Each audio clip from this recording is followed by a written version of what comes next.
আসসালামু আলাইকুম দর্শক মণ্ডলী, আমরা কিছুদিন আগে ডাইরেক্ট কালচার করছিলাম।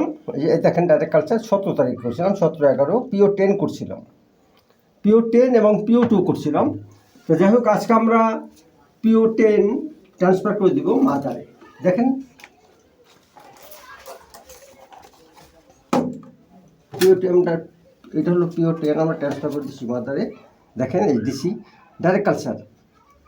তো ডাইরেক্ট কালচার করলে কী সুবিধা হলো, আমাদের একটা ধাপ এগিয়ে যায়। সেই একটা ধাপ এগিয়ে যাওয়ার জন্যই আমরা এই ডাইরেক্ট কালচারটা করেছিলাম।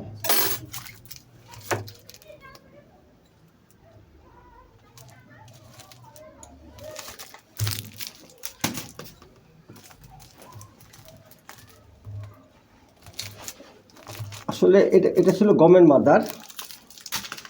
আর গ্রেন মাদারে ইনোকুলেশন করা খুব সুবিধা। দেখুন, আমরা খুব দ্রুত ইনোকুলেশন করতেছি।